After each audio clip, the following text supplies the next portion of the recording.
গত পর্বে আমি তিনটা বিষয় নিয়ে কথা বলেছিলাম। নাম্বার 1 ছিল মানসিক চাপ কি, 2 ছিল মানসিক চাপের কারণ কি, এবং 3 নাম্বার ছিল মানসিক চাপের লক্ষণ কি। প্রথম পর্বে আমি মানসিক চাপের কারণ ও লক্ষণগুলো নিয়ে বিস্তারিত আলোচনা করেছি, যেখান থেকে মানসিক চাপের বিষয়ে পরিষ্কারভাবে জানা গিয়েছে। আপনি যদি প্রথম পর্ব না দেখে থাকেন তাহলে ডিসক্রিপশনে লিঙ্ক দেওয়া আছে, আপনি দেখে আসতে পারেন। যদি কারোর মধ্যে মানসিক চাপ থাকে সেক্ষেত্রে মানসিক চাপ কমানোর উপায় সম্পর্কে জেনে মানসিক চাপ কমানোর পদক্ষেপ নেওয়াটাই হবে বুদ্ধিমানের কাজ। 10টি টিপসের মধ্যে নাম্বার 1 হচ্ছে ধর্মীয় কাজে মনোনিবেশন করা। তিনি আমাদের সৃষ্টিকর্তা, যাকে আমরা নির্দ্বিধায় নিজের মনের সকল কথা বলতে পারি। ধর্মের প্রতি বিশ্বাসের দিক থেকে আমরা প্রার্থনার মাধ্যমে নিজেদের সমস্যার কথা সৃষ্টিকর্তাকে জানানোর মাধ্যমে নিজের ভেতরে প্রশান্তি নিয়ে আসতে পারি। যে সমস্যাগুলোর জন্য মানসিক চাপ অনুভব হচ্ছে প্রার্থনার মাধ্যমে সেগুলো থেকে মুক্তির দোয়া করতে পারি। দোয়াটা হলো আল্লাহুম্মা ইন্নী আউযু বিকা মিনাল হামনি ওয়াল হাযানি ওয়াল আজজি ওয়াল কাসালি ওয়াল জুবনি ওয়াল বুখলি ওয়াদ দালাই দাইনি ওয়া গলাবাতির রিজাল। অর্থাৎ, হে আল্লাহ, নিশ্চয় আমি আপনার কাছে দুশ্চিন্তা, পেরেশানি, অক্ষমতা, অলসতা, কাপুরুষতা, কৃপণতা, ঋণভার ও মানুষের প্রভাবাধীন হওয়া থেকে আশ্রয় চাই। তাছাড়া আপনি নিয়মিত নামাজ পড়তে পারেন এবং কোরআন তেলাওয়াত ও তাকবীরের উপর বিশ্বাস। মুমিনকে অবশ্যই আল্লাহ সকল মানসিক শান্তি প্রদান করেন। এ বিষয়ে আল্লাহ সূরা আল বাকারাতে 155 থেকে 156 নং আয়াতে বলেন, আমি অবশ্যই তোমাদের পরীক্ষা করব সামান্য ভয় ও ক্ষুধা দিয়ে এবং জানমাল ও ফসলের কিছুটা ক্ষতি দিয়ে। আর তুমি ধৈর্যশীলদের সুসংবাদ দাও, যাদের উপর কোনো বিপদ এলে বলে ইন্না লিল্লাহি ওয়া ইন্না ইলাইহি রাজিউন। তাই নিশ্চয় আমরা হতাশায় আক্রান্ত হলে তার কাছেই ফিরে যাব। ইসলাম ছাড়াও অন্য ধর্মাবলম্বী যারা আছেন তারা নিজ নিজ ধর্মের নিয়ম মেনে প্রার্থনা ও ধর্মচর্চা করবে। টিপস নাম্বার 2, কিছুক্ষণের জন্য ব্রেক নিন, হাঁটতে বেরিয়ে পড়ুন। অতিরিক্ত কাজের চাপে যখন অবসাদ চলে আসে, মানসিক চাপ অনুভব হয়, তখন কিছু সময়ের জন্য সকল কিছু থেকে ব্রেক নিন। এক্ষেত্রে হাঁটাহাঁটি করা যেতে পারে। today.com-এর তথ্য মতে ডক্টর মনিক টেবো বলেন, যদি খুব বেশি চাপ অনুভব করেন তবে প্রকৃতির কাছে চলে যান। তিনি আরও বলেন, দ্রুত হাঁটা কিংবা একটু বাইরে যাওয়ার মাধ্যমে অক্সিজেন গ্রহণ করা দ্রুত চাপ কমাতে সক্ষম। Tips number 3, relaxing bed. 4-7-8 method কিংবা রিল্যাক্সিং বেড পদ্ধতি অনুসরণ করে দ্রুত ঘুমানো ও মানসিক চাপ থেকে অল্প সময়ের মধ্যে মুক্তি পাওয়া যায়। ডক্টর অ্যান্ড্রু ওয়ালসন 2012 সালে তার বই দ্য 1 মিনিট ম্যাথে এই পদ্ধতিটি প্রকাশ করেন। এই পদ্ধতিটা কিভাবে ব্যবহার করবেন? আরামদায়ক অবস্থান নিন, পিঠ সোজা করে চেয়ারে বসুন বা বিছানায় শুয়ে পড়ুন। এবার আপনার জিহ্বার ডগার উপরে ঠোঁটের ঠিক পিছনে রাখুন। আপনার নাক দিয়ে 4 সেকেন্ডের জন্য গভীর শ্বাস নিন। তারপর 7 সেকেন্ডের জন্য আপনার শ্বাস ধরে রাখুন।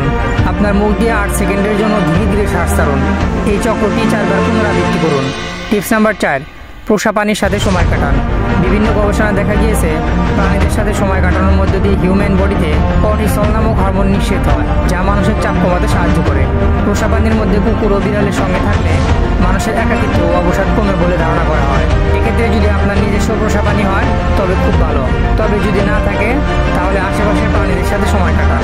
তাদের খাওয়ানোর মাধ্যমে মানসিক চাপ কমবে। টিপস নাম্বার 5, ডিজিটাল ডিভাইস থেকে বিরত নিন। আধুনিক সময় ডিজিটাল ডিভাইস নিজে হারিয়ে যাওয়া ডিপ্রেশনের অন্যতম কারণ। সোশ্যাল মিডিয়ার মাধ্যমে বিভিন্ন সংবাদ ও ভয়াবহ অ্যালগরিদমের কারণে প্রচুর সময় নষ্ট হয়, যার ফলে নিজের কাজের প্রতি মনোনিবেশ নষ্ট হয় আর মানসিক চাপ বৃদ্ধি পায়। লেখক ক্রিস্টিন কার্লসের don't sweat the small stuff বইয়ে এই বিষয়ে জানিয়েছেন। তার মতে সোশ্যাল মিডিয়ার আপডেট জানার জন্য ক্রমাগত ফোন চেক করা মানসিক চাপ বাড়াতে পারে। তাই তিনি জানিয়েছেন, প্রয়োজনের বাইরে ডিজিটাল ডিভাইস অ্যাভয়েড করুন আর নিজেকে সময় দিন। টিপস নাম্বার 6, প্রিয় মানুষদের সাথে যোগাযোগ করুন। মানসিক চাপ কমানোর উপায় হিসাবে প্রিয় মানুষদের সাথে সময় কাটানো খুব কার্যকর হিসাবে বিবেচনা করা হয়, কেননা বন্ধুত্ব ও পারিবারিক বন্ধন মানসিক চাপ কমায়। বিশ্বস্ত বন্ধু কিংবা আপন মানুষের সাথে সমস্যার কথা খুলে বললে ধীরে ধীরে মাথা থেকে চাপ কমে আসে এবং নিজেকে খুব হালকা অনুভব করতে পারবে। তাই আপনার প্রিয় মানুষদের কাছে নিজের অবস্থান তুলে ধরুন। টিপস নাম্বার 7, ভ্রমণে বের হওয়া। মানসিক চাপ কমানোর আরেকটি ভীষণ কার্যকরী উপায় হলো ভ্রমণ করা। প্রকৃতির কাছাকাছি থাকে আমাদের মন সতেজ থাকে। নতুন নতুন মানুষ, বিষয় ও মানুষের সাথে পরিচিত হলে আমরা দুশ্চিন্তা থেকে দূরে থাকতে পারি। যারা ভ্রমণ পিপাসু আছেন তাদের অধিকাংশই বিভিন্ন ধরনের মানসিক সমস্যা থেকে মুক্তি। তাই আপনি যদি মানসিক চাপ কমাতে চান তাহলে সারাদিনের কর্মব্যস্ততা, সাংসারিক কাজের মাঝেও কোথায় ঘুরতে যাওয়ার জন্য সময় বের করুন, যতটা সম্ভব প্রকৃতি। টিপস নাম্বার 8, যোগব্যায়াম করুন। শারীরিক ও মানসিক সুস্থতা রক্ষার জন্য খুব প্রাচীন উপায় হলো যোগ বা যোগব্যায়াম। কয়েক ধরনের যোগব্যায়াম রয়েছে। এগুলোর ভূমিকা ভিন্ন হলে তারা একত্রে আপনাকে সুস্থ রাখতে সহায়তা করবে। যেমন শ্বাস প্রশ্বাস ঠিক রাখতে প্রাণায়াম, দুশ্চিন্তা দূর করতে ও আত্মবিশ্বাস বাড়াতে মেডিটেশন, শরীরে রক্ত চলাচল স্বাভাবিক রাখতে উত্তাসারণ, স্ট্যান্ডিং ফরওয়ার্ড পোজ করতে পারেন। যোগব্যায়াম করার সবচেয়ে উত্তম সময় হলো সূর্যাস্তের সময়। এছাড়াও বিকালে বা সন্ধ্যায় এটি করা যেতে পারে। টিপস নাম্বার 9, হয়ে যান বা মাথায় বিভিন্ন দুশ্চিন্তা ভর করে, এই সমস্যা এড়ানোর একটা উপায় হলো চুইংগাম চিবানো।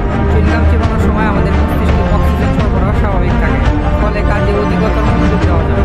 বিশেষ করে শিক্ষার্থীদের জন্য এটি বেশ কার্যকর, কারণ এর ফলে কোনো বিষয় সহজে আমাদের ব্রেনে শর্ট টার্ম মেমোরিতে সংরক্ষিত হয়। এবং সর্বশেষ 10 নাম্বার টিপস হচ্ছে পছন্দের কাজগুলো করুন। ব্যক্তিভেদে ছোট বড় সামান্য অনেক কাজ রয়েছে যেগুলো করলে ভিতর থেকে ভালো লাগা কাজ করে। এটা হতে পারে গান শোনা, বই পড়া, খেলাধুলা করা, মুভি দেখা, ঘুরতে যাওয়া। যখন এই কাজগুলোর মাধ্যমে নিজেকে ব্যস্ত রাখবে তখন স্বাভাবিকভাবেই একটা ভালো লাগা কাজ করে। তাই মানসিক চাপ নিয়ন্ত্রণে থাকতে হবে এবং পছন্দের কাজ করতে হবে। বয়সন্ধিকালে মানসিক চাপকে ইংরেজিতে স্ট্রেস অফ বলা হয়। এই চাপটি সৃষ্টি হতে পারে পারিবারিক কিংবা সামাজিকভাবে। এই সময়ে মানসিক চাপ কমানোর উপায় সম্পর্কে অবগত থাকা খুবই জরুরি, কেননা বয়সন্ধিকালে অনেকেই দোটানা পরিস্থিতিতে ভুগে ভুল সিদ্ধান্ত উপনীত হওয়ার প্রবণতা বেশি থাকে। এক্ষেত্রে মানসিক চাপ কমাতে যেগুলো করা যেতে পারে, এক হচ্ছে পরিবারের সাথে খোলামেলা আলোচনা করে যে কোনো পরিস্থিতির মোকাবেলা করার চেষ্টা করা। 2 হচ্ছে এই সময়ে তীব্র আবেগ কাজ করে, তাই অভিভাবকদেরও সতর্ক থাকতে হবে। 3 হচ্ছে অসচ্ছন্দে জড়িয়ে না পড়ার ব্যাপারে খেয়াল রাখতে হবে। 4 হচ্ছে পড়াশোনার চাপ অতিরিক্ত হচ্ছে কিনা সে ব্যাপারে বাবা মায়ের সতর্ক থাকতে হবে। এবং সর্বশেষ 5 নাম্বার হচ্ছে সামাজিক পরিবর্তন ও আগ্রহের দিকে খেয়াল রেখে সচেতনতা বৃদ্ধি করা। মানসিক চাপ কমানোর উপায় হিসেবে যদি আমি সবসময় বাংলাতে বলতে চাই, এটা যখন মানসিক চাপ কমায় এটা স্বাভাবিক এবার যে আমাদের কিছু জানা এটা মানসিক চাপ কমানোর কার্যকরী উপায় হিসেবে কাজ করে। যেমন হাঁটা, জগিং, মেডিটেশন। তাছাড়া এই ভিডিওতে উল্লেখিত রিল্যাক্সিং ব্রেথ ও বেশ কার্যকরী হবে। আশা করছি উপরোক্ত আলোচনার মাধ্যমে মানসিক চাপ কমানোর উপায় সম্পর্কে বেশ ভালো ধারণা পেয়েছেন।